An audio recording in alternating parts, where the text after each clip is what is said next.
Muy buenos días a todas y a todos.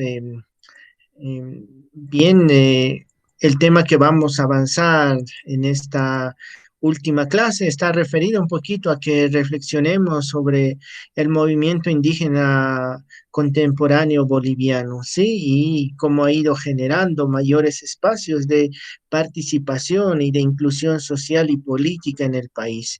Voy a compartir algunas diapositivas que nos van a ir mostrando cómo se veía la población indígena en los diferentes autores, sí, a comienzos del siglo XX.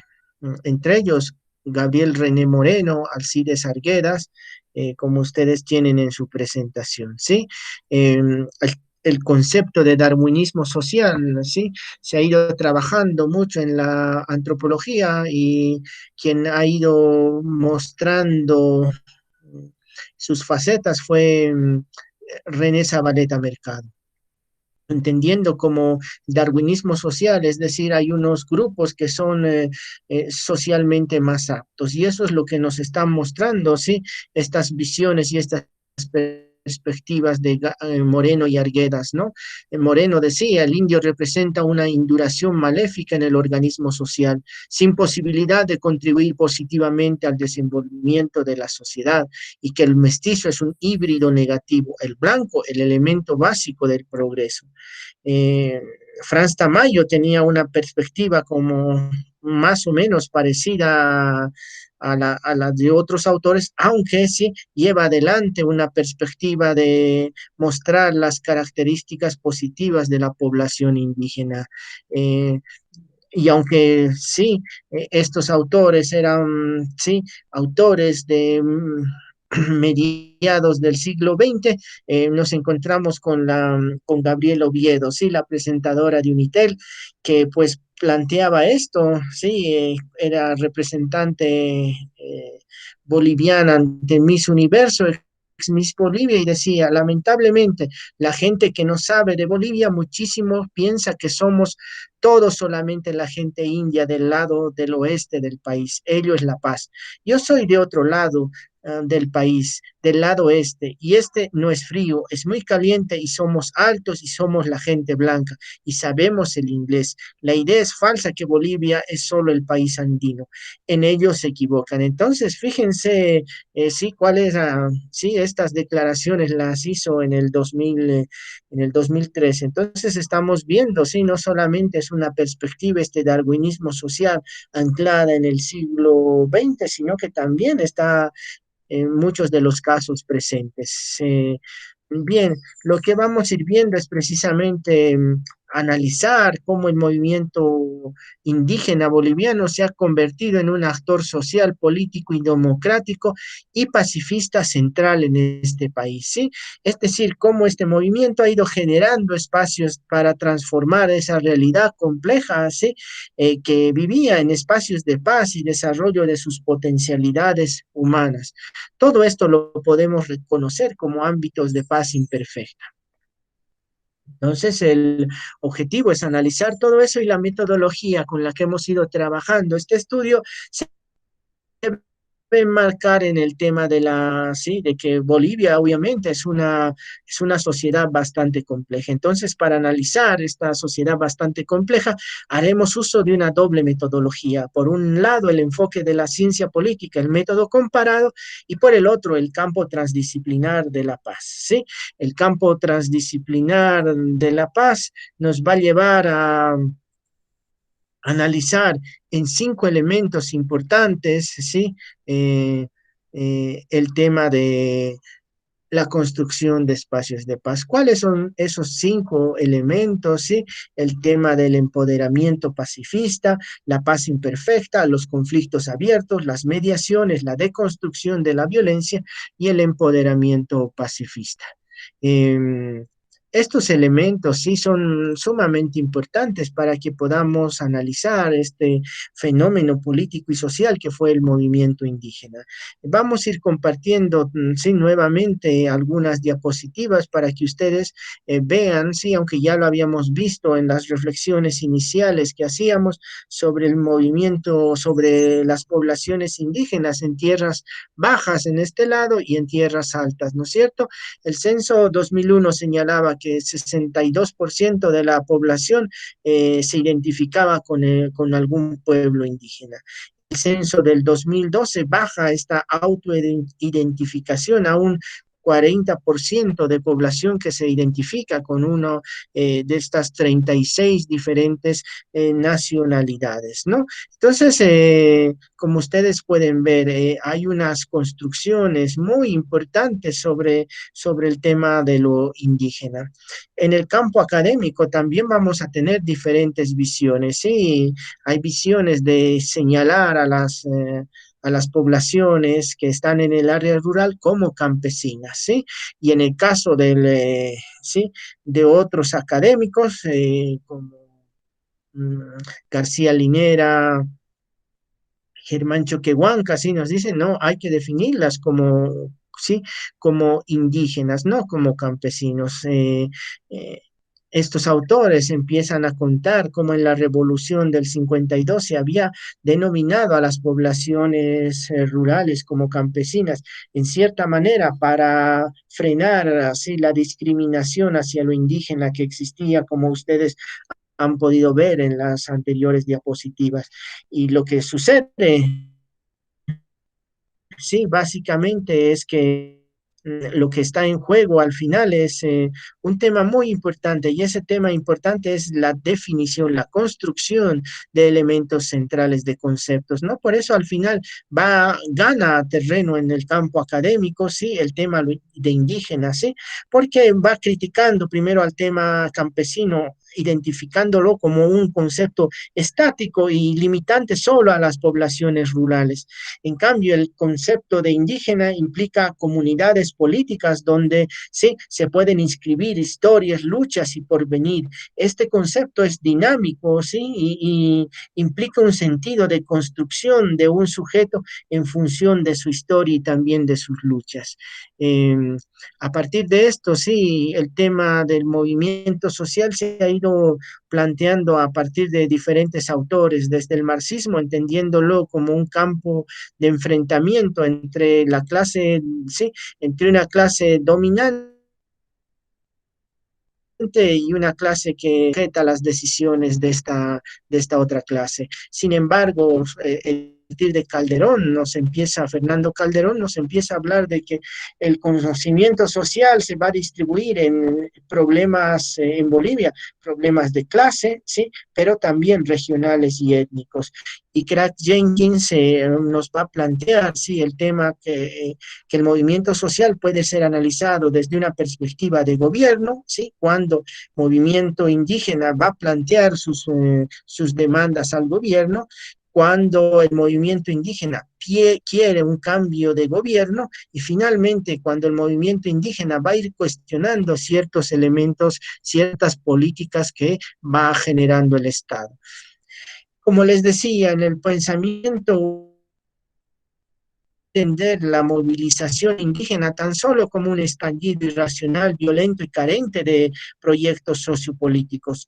La reconducción y conocimiento que nos va a llevar a la despolitización de la teoría. Sin embargo, se ha ido construyendo mucho conocimiento diverso en torno a este modelo de lo diferente, este pensamiento que Edgar Morin ya hablaba sobre lo multiléctico, sí, y se empieza a cuestionar que el conocimiento debe dar a conocer esa diversidad, o sea, lo que hablábamos, ¿no es cierto? Sí, conocer, sí, lo diferentes que somos. Entonces, hay que estudiar esto, sí, y precisamente, sí, el enfoque multiléctico se va a encaminar a reconocer que en Bolivia sí hay muchos grupos multiétnicos y plurilingües, ¿sí? Y poner en relevancia esa pluralidad, esa multiculturalidad que existe en nuestro país, reconocerla, estudiarla, aprender de eso. Precisamente ese es el enriquecimiento que veíamos en la interculturalidad positiva. Y esta interculturalidad positiva también se ha trasladado al campo académico, como estábamos viendo, ¿sí? Un poquito entonces, para entender al movimiento indígena, lo vamos a entender como un proceso complejo de construcción y cambio de la realidad por parte de las poblaciones indígenas, realizando estos cambios a partir de su toma de conciencia y de su organización. Por eso cuando les decía, ¿no es cierto?, la metodología que íbamos a analizar, una parte estaba encaminada hacia el empoderamiento pacifista. El empoderamiento pacifista no es otra cosa que la mayor presencia pública y política, ¿sí? Puede ser en este caso de mujeres, pero en el estudio que hacemos de organizaciones indígenas, ¿sí? Cómo las poblaciones indígenas, ¿sí? Han empezado a cobrar relevancia social y política, ¿sí? Al construir sus sindicatos, al llevar adelante sus movilizaciones y sobre todo la construcción de partidos políticos que les permitan tomar el poder, ¿sí? ¿Con qué objetivo? Sí, tratando de transformar, ¿sí? Y, y a partir precisamente de que esta realidad es muy diversa y que tiene que tomar en cuenta a los diferentes. Eh, Voy a tomar tres elementos importantes para analizar el proceso histórico de organización del movimiento indígena. En primer lugar, el tema de las organizaciones sindicales. ¿Sí? Sin organizaciones sindicales, sin toma de conciencia, ¿sí? No va a existir realmente un verdadero empoderamiento. Un empoderamiento, ¿sí? Se va a dar a partir de la toma de conciencia, ¿sí? Que uno va a hacer de su realidad, de criticar la realidad en que vive, de no estar contento con lo que, se le está pasando por delante. Y dice, quiero transformar eso. Entonces, para eso tiene que haber una toma de conciencia, que es el primer elemento que identificamos en el empoderamiento, ¿sí? A diferencia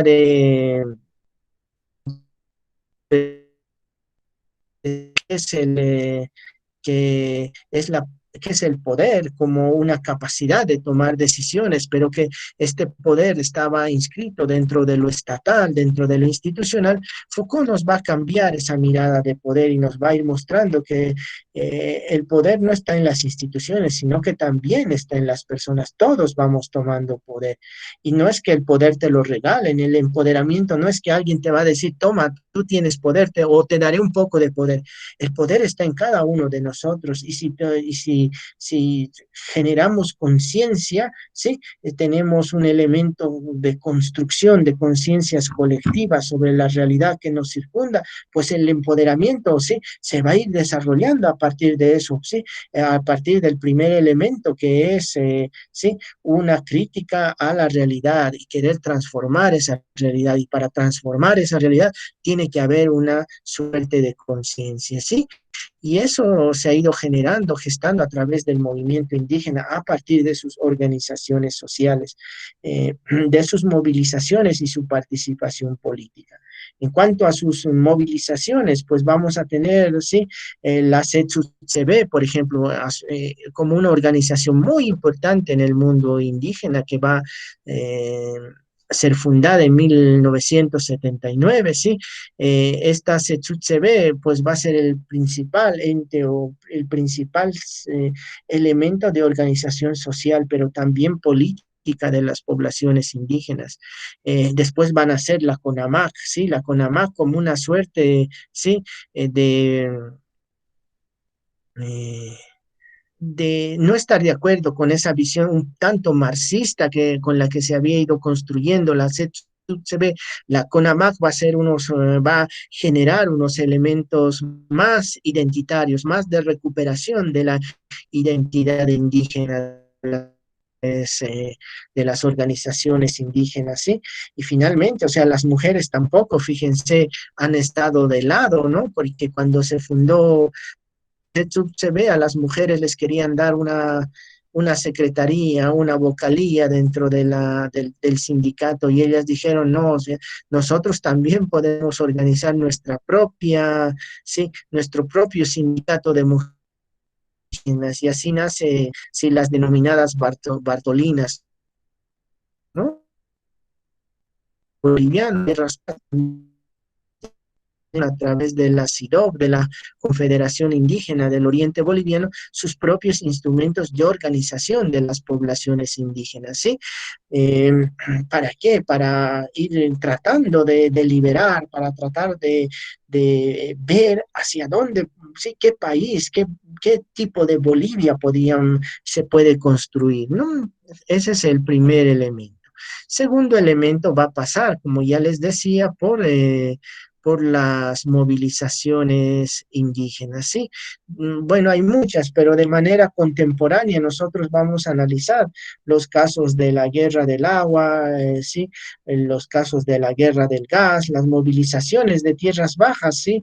Que en 1990 llegan a la ciudad de La Paz precisamente pidiendo, ¿sí? Respeto a sus territorios y además que se conozca la diversidad de pueblos indígenas de tierras bajas que existían, ¿no? Porque en sus territorios, ¿qué estaba pasando? Sí, los ganaderos estaban expropiando sus territorios, había eh, empresarios que se dedicaban a explotar el oro, ¿sí? Y a los ríos que les servían para alimentar a su y ellos mismos sí estaban contaminados con mercurio y había una suerte eh, de eh, de poblaciones indígenas, ¿no es cierto?, que pues tenían que vivir con esas condiciones bastante deplorables por los ganaderos, por los empresarios mineros, ¿no es cierto? Y cada momento iban perdiendo, sí, su extenso territorio. Entonces, ellos van a marchar hacia la ciudad, hacia la sede de gobierno, pidiendo precisamente el respeto de sus tierras comunitarias. Entonces, sí, la organización va a ser importante como un primer elemento, ¿no? Pero además de exigir al Estado, ¿sí? Exigir al gobierno políticas públicas que beneficien a las poblaciones indígenas.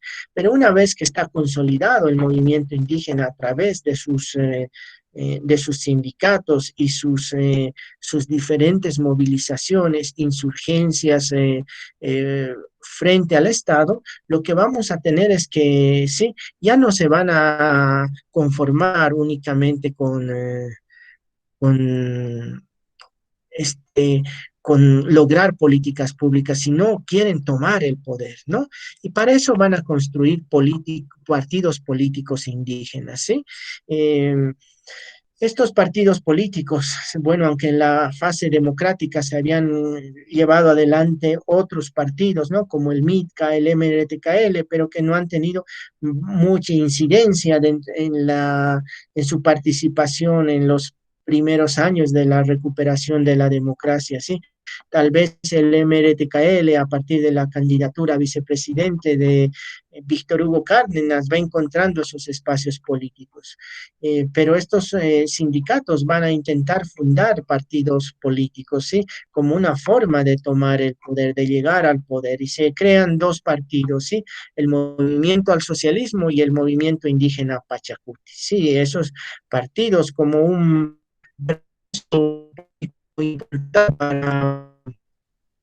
para tratar de cambiar su realidad, ¿sí?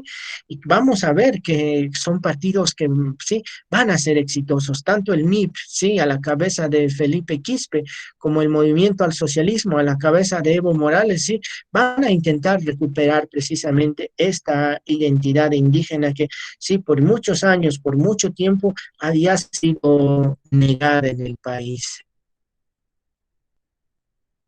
Vamos a ver precisamente que hay unas conflictividades, ¿sí? Pero que nos llevan estos procesos de inclusión, de interculturalidad, como les decía en la anterior clase, ¿sí?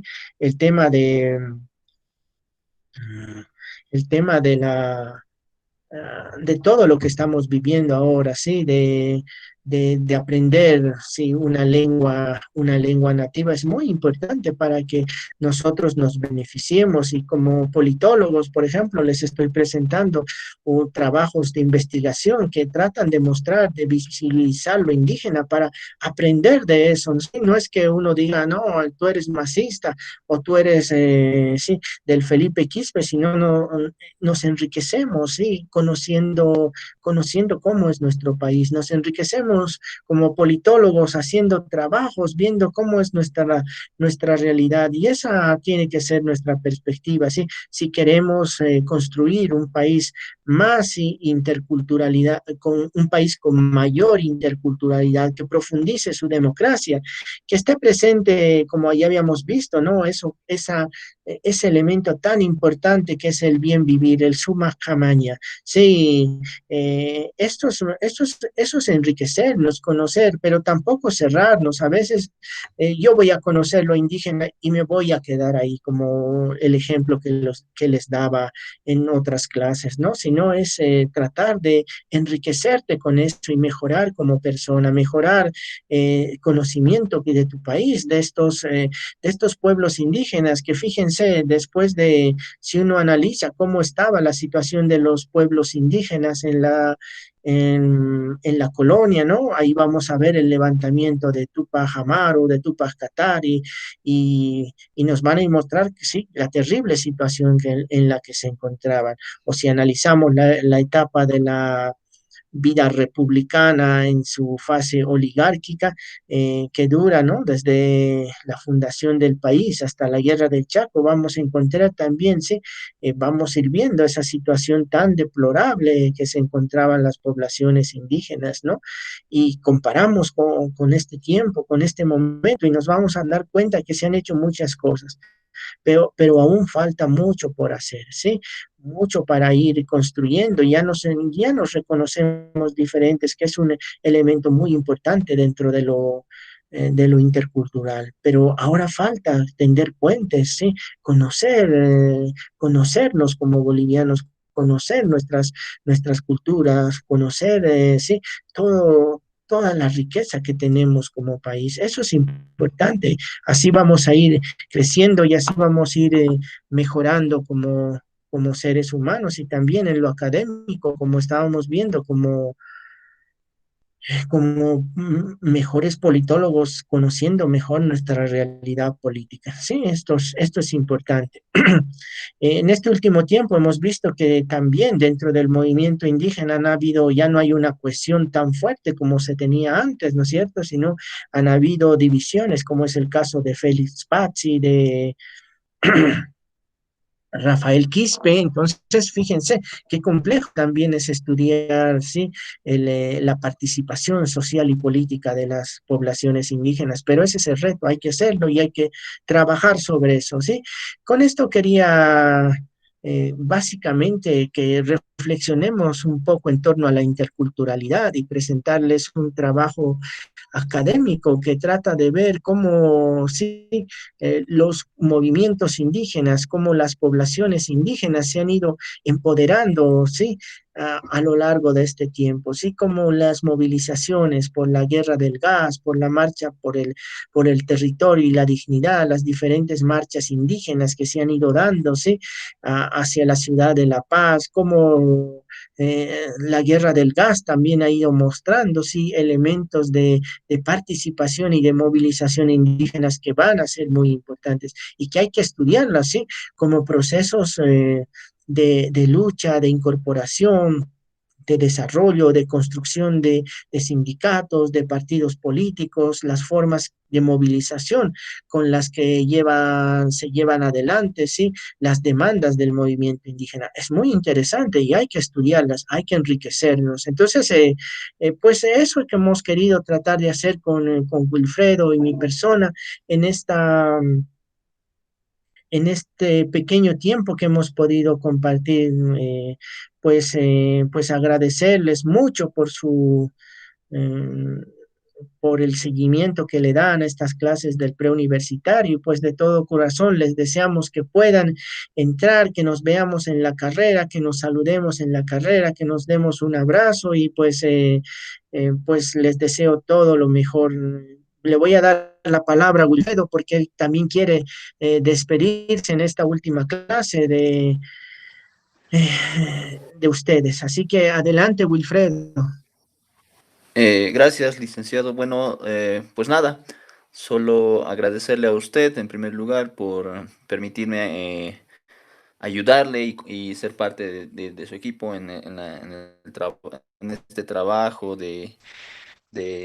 diferente para el curso preuniversitario a otros años, donde ya no es presencial, sino son estos videos que les ha ido explicando el licenciado sobre diferentes aspectos de la ética, la interculturalidad, dentro de la política como tal. Y espero que los que estén viendo este video, tanto y los postulantes, eh, podamos ser compañeros al siguiente año, aunque ya es mi último año, pero aún así, y sean bienvenidos a la carrera de Ciencia Política y Gestión Pública. Solo eso, muchas gracias. Muchas gracias, Wilfredo. Realmente sí, los agradecidos somos nosotros por el apoyo, por la perseverancia, por la constancia en que hemos tratado de organizar este curso. Generalmente lo hacíamos de manera presencial y hoy nos ha tocado la virtualidad, sí, y en esta virtualidad, pues tu aporte ha sido, sí, bastante importante en este proceso de intentar ver los materiales, de intentar analizar un poco estos temas que son nuevos y son importantes también para la carrera, como es la ética y el bien común y la interculturalidad. Sí, son elementos importantes que hay que debatirlos. Al año vamos a tener una transformación de nuestro pensum y precisamente por eso se están dando estas materias en el preuniversitario, para que ustedes sí vean sí, la importancia que tiene que tener la ética, la interculturalidad y que se puedan convertir en materias importantes el tema de la cultura de paz, la resolución de conflictos de manera pacífica, el tema del feminismo, ¿sí? El tema medioambiental son elementos centrales que la ciencia política tiene que empezar a estudiar. Y entonces estos temas están enfocados a eso, a que ustedes reflexionen un poco, tal vez estos temas no entran dentro de su examen, pero son importantes para que ustedes vayan reflexionando y que sí, si ustedes creen conveniente, entren como materias a nuestro a nuestra nueva malla curricular, que es importante debatirlos y por eso hemos tratado junto con Wilfredo de presentarles un material, sí, para que ustedes tengan los elementos necesarios cuando ya están en carrera de que sí, pues, si consideran necesario llevar estos temas, pues tienen que incorporarse de nuestra malla curricular. Ni Wilfredo ni mi persona hemos llevado sí, estas materias y son sumamente interesantes. Entonces, es bueno por eso que ustedes tengan estos lineamientos para que vayan planteando sus ideas en la construcción de esta nueva malla curricular. Por otra parte, sí, ya para terminar, pues no se van a arrepentir de esta carrera. Esta carrera de ciencia política y gestión pública es una carrera hermosa, es una carrera científica que va a estudiar los fenómenos políticos, ¿sí? Eh, no desde una perspectiva del actor de hacer política, sino desde de analizar los fenómenos desde una perspectiva académica. Y entonces ahí cambia esa visión que tal vez teníamos de que ciencia política nos va a ayudar a hacer política. No, pero sí, sí, también está presente. Si ustedes quieren hacer práctica política, les va a ayudar mucho, sí, tener estos lineamientos académicos que da la carrera de ciencia política, sí, para estudiar la política y tomar decisiones. Si ustedes llegan al poder de manera más más comprometida, pensando en el bien común. Eso es lo que hemos tratado de hacerles y de hacerles reflexionar y que también nosotros podamos un poco ganar con estas clases que hemos pasado. Por eso les agradezco mucho la paciencia, el tiempo que nos han dado para que Wilfredo y yo podamos presentar estas clases, estas 10 clases que espero que les sirvan mucho. Bien, pues desearles todo lo mejor, espero verles en la carrera y que sé que muchos van a entrar porque para ciencia política realmente sí, uno tiene que estar, tiene que tener mucha vocación y quien se presenta a ciencias políticas lo hace por eso, por bastante vocación, ¿sí? Y bien, muchas gracias por todo y ya nos estaremos viendo en la carrera. La mejor de las suertes. Eh, eh, Gran energía para que puedan dar un excelente examen y puedan, sí, estar con nosotros en la carrera. Muchas gracias y nos vemos pronto.